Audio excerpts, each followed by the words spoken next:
A reading from the book of Deuteronomy. Today is June 7th. Our reading from Deuteronomy is chapter 5. Moses summoned all the Israelites and said to them, "Hear, O Israel, the laws and rules that I proclaim to you this day. Study them and observe them faithfully. The Lord our God made a covenant with us at Horeb. It was not with our fathers that the Lord made this covenant, but with us, the living, every one of us who is here today. Face to face the Lord spoke to you on the mountain out of the fire. I stood between the Lord and you at that time to convey the Lord's words to you, for you were afraid of the fire and did not go up the mountain, saying, I, the Lord, am your God who brought you out of the land of Egypt, the house of bondage. You shall have no other gods beside me.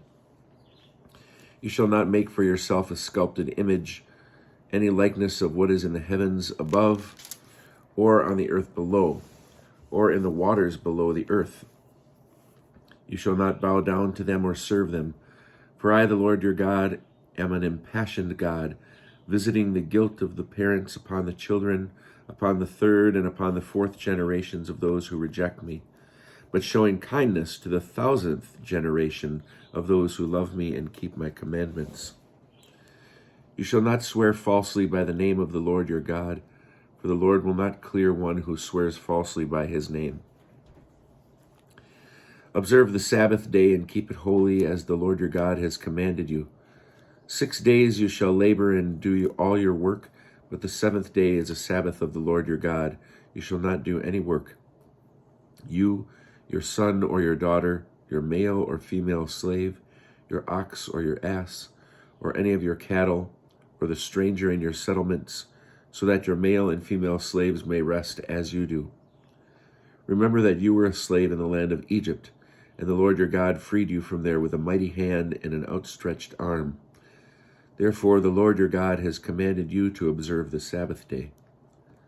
Honor your father and your mother, as the Lord your God has commanded you, that you may long endure, and that you may fare well in the land that the Lord your God has assigned to you.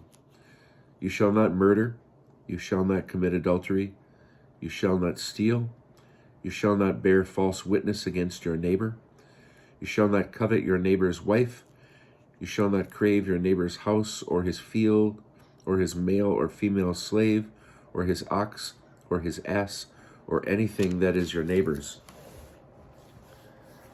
The Lord spoke those words, those and no more, to your whole congregation at the mountain, with a mighty voice out of the fire and the dense clouds.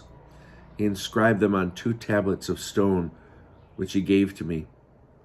When you heard the voice out of the darkness, while the mountain was ablaze with fire, you came up to me, all your tribal heads and elders, and said, The Lord our God has just shown us his majestic presence, and we have heard his voice out of the fire. We have seen this day that man may live through God, though God has spoken to him. Let us not die then, for this fearsome fire will consume us. If we hear the voice of the Lord our God any longer, we shall die. For what mortal ever heard the voice of the living God speak out of the fire as we did and lived? You go closer and hear all that the Lord our God says, and then you tell us everything that the Lord our God tells you, and we will willingly do it.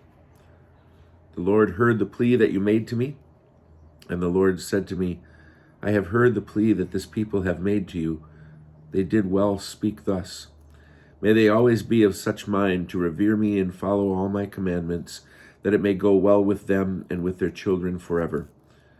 Go, say to them, return to your tents. But you remain here with me, and I will give you the whole instruction, the laws and the rules, that you shall impart to them, for them to observe in the land that I am giving them to possess. Be careful then to do as the Lord your God has commanded you. Do not turn aside to the right or to the left. Follow only the path that the Lord your God has enjoined upon you, so that you may thrive and that it may go well with you, and that you may long endure in the land you are to possess.